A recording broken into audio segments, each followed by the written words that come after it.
Hola, el día de hoy mi equipo y yo les presentaremos el tema de la toxoplasmosis. Para comenzar a manera de introducción, la toxoplasmosis es una infección humana causada por el protozoo parásito Toxoplasma gondii, clasificado taxonómicamente dentro del filo Apicomplexa. Es un organismo intracelular obligado con capacidad de infectar a prácticamente cualquier animal de sangre caliente. Este parásito cosmopolita presenta un ciclo de vida heteroxeno, donde los felinos domésticos y silvestres actúan como huéspedes definitivos. La fase infectante varía según el estadio evolutivo, involucrando desde quistes ambientales hasta quistes tisulares en músculos y cerebro. Bueno, ahora les hablaré un poco sobre la morfología y las características estructurales del microorganismo. Tenemos como primer punto que es fundamental saber que el parásito es pleomórfico. ¿Esto qué significa? Que éste se adapta a distintas formas en su etapa biológica en el que él se encuentre, ¿no? Hay distintas formas. Tenemos los taquizoitos, que es la forma de replicación más rápida durante la fase aguda de la infección. Tienen una forma de media luna o arco. Se dice que de ahí viene el nombre taxón. Miden aproximadamente de 4 a 8 micromicras de largo y 2 a 3 micromicras de ancho. De ahí le continúan los bradizoitos, que son de forma de crecimiento más lento que se encuentran dentro de los quistes tisulares.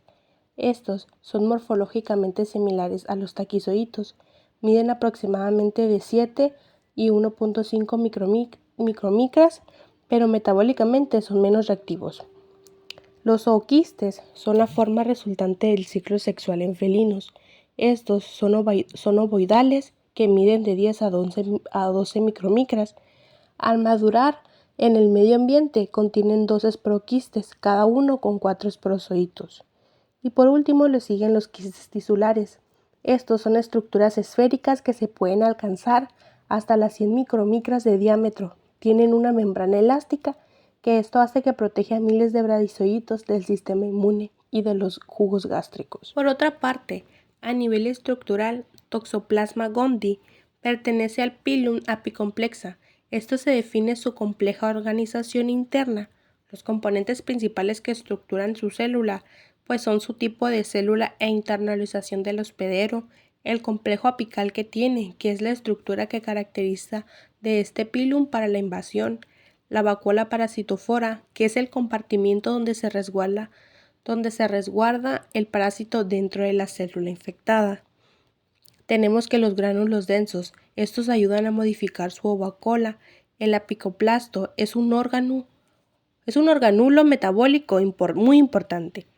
Y por último tenemos su película, la cual cuenta con su estructura de tricapa lipídica, que le da soporte y movilidad. La patogenicidad y enfermedades asociadas, tenemos la infección sistémica aguda, donde los taquizoitos se diseminan de una infección primaria. Y la presentación clínica depende de la competencia del sistema inmunitario. Aquí se menciona que hay diferentes presentaciones clínicas en individuos inmunocompetentes e inmunocomprometidos. El mecanismo de patogenicidad consiste en la adhesión por micronemas y rhoptrias que podemos observar en la imagen superior derecha, que al entrar el parásito se envuelve en una vacuola parasitósfora, se disemina por medio de macrófagos y células dendríticas y hay una inyección de proteínas en el citoplasma del hospedero para alterar la transcripción de genes, causando lisis y replicación exponencial. En el caso de individuos inmunocompetentes, en el 90% de los casos la infección es asintomática y hay una presentación común de linfadenopatía no dolorosa en la región cervical y en raros casos pueden ocurrir enfermedades más graves como retinitis, encefalitis, hepatitis, miocarditis o neumonitis. En el mecanismo de patogenicidad, los taquizoitos se transforman en bradizoitos que se agrupan y forman quistes tisulares, lo que permite que se defiendan de los anticuerpos y del ataque directo de linfocitos. Esos se alojan principalmente en cerebro, corazón y músculo esquelético. En el caso de individuos inmunocomprometidos, tenemos que los taquizoitos dañan órganos vitales al no haber defensas y los focos principales son el cerebro y los ojos. En el caso del cerebro tenemos a la toxoplasmosis cerebral. Aquí los quistes de bradizoitos persisten en cargas más altas dentro del sistema nervioso central y tenemos distintos factores de riesgo como el recuento inferior a 200 células por microlitro de linfocitos CD4, a un VIH no controlado y a una no profilaxis. En las manifestaciones clínicas tenemos a la encefalitis necrotizante generalizada o ventriculitis.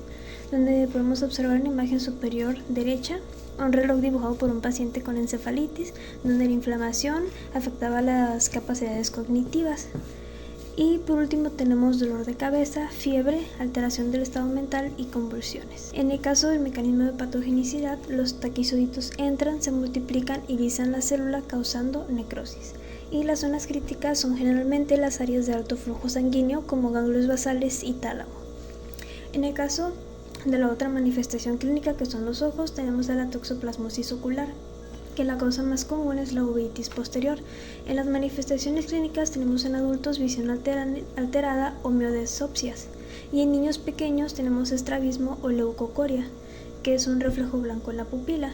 En el mecanismo de patogenicidad podemos encontrar que los taquizoitos cruzan la barrera hematorretiniana y lisan las células creando focos de necrosis blanquecina que podemos observar en la imagen superior derecha. Entre la defensa y la latencia, el sistema inmune reacciona y el parásito se convierte en bradizoito y forma quistes inactivos en el tejido. Por último tenemos a la toxoplasmosis congénica, que ocurre por una infección materna primaria durante el embarazo y hay un mayor riesgo en etapas tempranas de la gestación. Entre los mecanismos de patogenicidad tenemos que los taquizoitos causan necrosis en la placenta, en las células de la placenta que son los trofoblastos, y el parásito entra al feto a través de la vena umbilical y se disemina a todos los órganos, especialmente al sistema nervioso central y la retina, lo que causa consecuencias clínicas en el cerebro y los ojos, como encefalitis, necrosis e hidrocefalia, y en los ojos retinocoroiditis. Los mecanismos de transmisión es vía oral por consumo de alimentos contaminados, que es la forma más frecuente de transmisión que ocurre al consumir carne cruda o poco cocida, principalmente cerdo, cordero y res, que contiene quistes tisulares del parásito. También puede adquirirse por ingerir agua contaminada o alimentos mal lavados como frutas y verduras con oquistes del parásito. También por transmisión zoonótica. Los felinos son los hospederos definitivos de Toxoplasma gondii y eliminan oquistes en sus heces. El humano puede infectarse al manipular arena de gato contaminada, al tener contacto con tierra contaminada, por ejemplo, al jardinerear o al ingerir accidentalmente oquistes presentes en objetos como agua o alimentos contaminados con heces de gato. También por transmisión congénita, que ocurre cuando una mujer adquiere la infección por primera vez durante el embarazo y transmite el parásito al feto o a través de la placenta.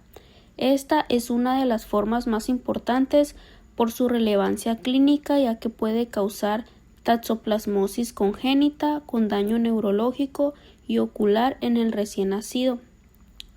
También por transmisión por trasplante o transfusión. Es una vía poco frecuente, pero puede ocurrir mediante el trasplante de órganos infectados o transfusión sanguínea con formas activas del parásito. Se considera una vía rara, pero importante en pacientes inmunosuprimidos. También por accidentes de laboratorio, que puede presentarse de forma excepcional en personal de laboratorio por manipulación accidental de muestras contaminadas con Toxoplasma gondii. El ciclo biológico del Toxoplasma gondii es que los oquistes no esporulados se eliminan con las heces del huésped definitivo. Una vez en el medio ambiente, tardan de 3 a 7 días en esporular y se convierten en una forma infectante. Los huéspedes intermediarios como el humano se infectan después de ingerir agua o alimentos contaminados con oquistes esporulados. Los oquistes liberan los esporozoitos poco después de la ingestión, los cuales invaden el epitelio entérico y pasan a ser trofozoitos de multiplicación rápida. Los taquizoitos viajan por vía sanguínea e invaden múltiples tejidos donde se alojan. Después de varias generaciones y desarrollo de inmunidad por el huésped, inicia la división lenta de estos trofozoitos, principalmente en los tejidos nerviosos y muscular. Se forman quistes tisulares en dichos tejidos, los cuales pueden perdurar toda la vida. Los gatos y algunos huéspedes intermediarios incluido el ser humano, también se infectan al consumir carne cruda o mal cocida que alberga quistes tisulares. Posterior al consumo de carne infectada, los quistes liberan bradizoitos que invaden en los enterocitos, ahora llamados taquizoitos, y pueden invadir de otros tejidos y formar nuevamente quistes. En el caso del huésped definitivo, cuando ingiere los quistes, los bradizoitos invaden a células entéricas y llevan a cabo la fase sexual del ciclo, mediante el proceso de gametogonia, seguida de la formación del oquiste inmaduro que será excretado a través de las heces. Para el diagnóstico microbiológico se realiza principalmente por pruebas serológicas, que es un método indirecto, y la muestra a utilizar es suero. Estas incluyen pruebas de anticuerpos fluorescentes indirectos, IFA o ELISA, para evaluar los títulos de anticuerpos de IgG e IgM. Antes de continuar a la interpretación, es importante mencionar que los anticuerpos IgM específicos aparecen durante las primeras 2 semanas de la enfermedad aguda y presentan niveles máximos entre la 4ª y 8ª semana. Estos pueden descender hasta alcanzar valores indetectables, aunque pueden persistir hasta 18 meses después de la infección aguda. Los ensayos para detectar anticuerpos IgM contra toxoplasma carecen de especificidad en regiones con baja incidencia de infección por toxoplasma, así que una porción de esos resultados positivos serán falsos positivos. Por otro lado, los anticuerpos IgG aparecen más lentamente, alcanzan un valor máximo entre 1 o 2 meses y pueden permanecer elevados y estables durante varios meses o años. Del lado izquierdo podemos observar unas imágenes que es la prueba serológica mediante anticuerpos fluorescentes indirectos. En la parte superior podemos ver como un resultado negativo debido a la ausencia de dichos anticuerpos, y en la parte de abajo podemos ver un resultado positivo, que es la presencia de estos anticuerpos. Muy bien, para la tablita que tenemos aquí es para la interpretación de los resultados de la serología. Esto no aplica en caso de los infantes. Entonces, si tenemos un resultado negativo para IgG y un resultado negativo para IgM, se puede decir que no hay evidencia serológica de infección por toxoplasma. Pero si tenemos un resultado negativo para IgG y un resultado positivo para IgM, se puede decir que es una posible infección aguda debido a que, como se mencionó anteriormente, IgM es la primera en aparecer y después de 1 a 2 meses aparece IgG. O si bien este pudiera ser un resultado falso positivo. Y después tenemos el caso de que tenemos IgG positivo con IgM negativo. Esto nos quiere indicar que es una infección superior a los 6 meses debido a que IgM ya descendió, y como la última en aparecer, que es IgG, se mantiene, entonces se puede decir que es una infección mayor a 6 meses. En el caso de que ambos nos den positivos, esta es una infección reciente porque ambas están presentes. O también pudiera ser un resultado falso negativo para IgM. Continuando con el diagnóstico, en el caso de las mujeres embarazadas, ante la sospecha clínica se le realizan las pruebas de serología. Si los resultados son negativos para IgG e IgM, no existe una evidencia de infección de toxoplasma.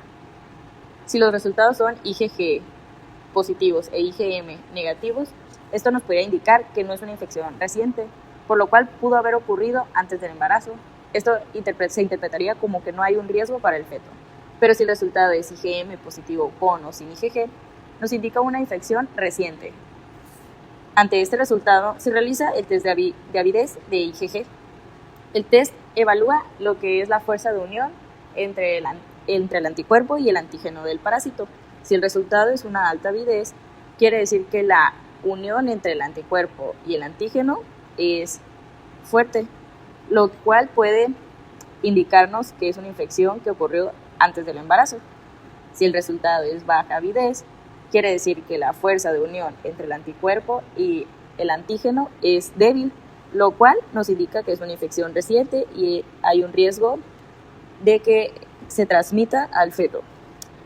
Ambos resultados requieren tratamiento para la mujer y evaluar al feto. En el caso de los infantes, el punto de partida es una madre con infección aguda durante el embarazo. Posterior, se hace una evaluación al recién nacido. Si el recién nacido presenta síntomas, se le realiza evaluación clínica más exhaustiva, como tomografías, e igual se sugiere que para mayor precisión se realice la prueba por PCR, donde se puede utilizar sangre o líquido cefalorraquídeo. Si alguno de estos dos da resultados positivos, se hace la confirmación de una infección congénita, al igual que se le realizarán pruebas serológicas. Si los resultados de IgM e IgA son positivos, De igual forma, habría una confirmación de una infección congénita. Pero si el recién nacido es asintomático, se le realizarán las pruebas serológicas, al igual se evaluará IgM e IgA. Si estas dan valores positivos, se confirma la infección congénita. Sin importar cuál sea el método de diagnóstico, ya sea PCR o las pruebas serológicas, se les dará tratamiento y seguimiento. Y ahora, como método directo, tenemos la observación del parásito, que aunque la observación del parásito es lo ideal, solo es posible hacerlo en un reducido número de casos. Lo podríamos observar en tejido, donde aquí podemos observar quistes en tejido cerebral. En lavado bronquialveolar tenemos a los taquizoitos de un paciente con VIH, y en el líquido peritoneal, taquizoitos de una paciente con una inmunosupresión severa. Como podemos observar, para ver una carga parasitaria alta, se necesita que haya una inmunosupresión para que estos parásitos estén de forma abundante y se observen así. Esto no es lo estándar porque no siempre está elevada la carga parasitaria, por lo cual sería muy difícil identificar a estos parásitos en un inmunocompetente. Esto es por mencionar algunos de los métodos de diagnósticos, aunque cuando la infección es severa se recurre a realizar tomografías, también resonancia magnética, entre otras. Por parte del tratamiento, no todas las personas infectadas necesitan tratamiento en adultos sanos no gestantes. La infección suele resolverse sola. Sin embargo, en casos clínicos se utilizan los siguientes fármacos. En personas con infecciones estándar o ocular, se les da un tratamiento común de una combinación de pirimetamina con sulfadiazina más ácido folínico para proteger la médula ósea. En embarazo con infección fetal no confirmada, se les da espiramicina para evitar que el parásito pase al feto. En embarazos con infecciones fetales confirmadas, se les suele dar una combinación de pirimetamina con sulfadiazina y ácido folínico después del primer trimestre. Y en personas inmunodeprimidos se les suele dar el mismo esquema que el estándar, pero a menudo se requiere de formas crónicas como profilaxis. Una nota importante de estos medicamentos es que deben ser recetados y supervisados por un médico, ya que pueden tener efectos secundarios importantes, especialmente la producción de las células sanguíneas. Por parte de la prevención, tenemos la higiene alimentaria, tenemos la cocción. Cocinar la carne a temperaturas internas mínimo de 63 grados Celsius a 74 grados Celsius. Congelación. Congelar la carne a menos 12 grados Celsius por varios días ayuda a matar los quistes, aunque no es tan fiable como la cocción. El lavado de manos o lavado de frutas. Lavar meticulosamente frutas y verduras que crecen a ras del suelo. Evitar contaminación cruzada, pues lavar las tablas de cortar, cuchillos y manos después de manipular la carne cruda. Utilizar agua potable para consumo. Evitar tomar leche no bovina sin pasteurizar. El punto número 2 es el cuidado de mascota en dado caso que la persona tenga gatos. Se recomienda limpiar el arenero diariamente, ya que los huevos tardan entre 1 a 5 días en volverse infecciosos. Si estás embarazada, se recomienda pedirle ayuda a otra persona.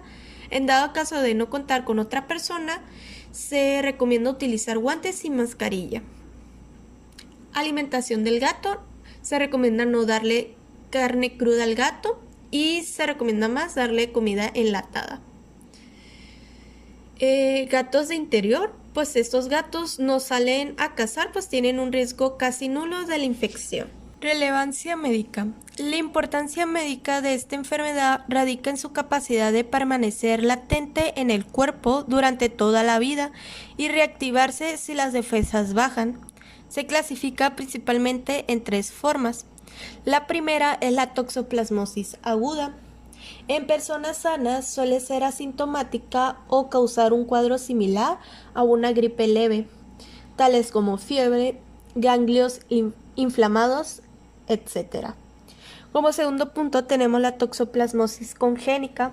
Ocurre cuando una mujer contrae la infección por primera vez durante el embarazo. El parásito atraviesa la placenta y puede causar abortos, malformaciones fetales y cegueras o retrasos madurativos. Como tercer punto tenemos la toxoplasmosis ocular. Aquí puede causar inflamación en la retina, tales como coriorenitis, siendo una causa común de pérdida de visión. También quise agregar a las personas inmunodeprimidos, personas con VIH y SIDA y trasplantes. Epidemiología. Prevalencia. Varía según el clima y los hábitos alimentarios. Es más alto en zonas húmedas y cálidas, y en países donde se acostumbra a comer carne cruda o poco cocinada. En algunas regiones de Francia o América Latina, la prevalencia supera el 60%. El Toxoplasma gondii es increíblemente exitoso desde el punto de vista evolutivo. Se estima que 1/3 de la población mundial está infectada. El Toxoplasma gondii tiene un huésped definitivo, que suelen ser los felinos. Gatos domésticos y salvajes son los únicos que eliminan los huevos o quistes en sus heces, pero también existen huéspedes intermediarios. Prácticamente todos los animales de sangre caliente, incluyendo humanos, cerdos, vacas y aves.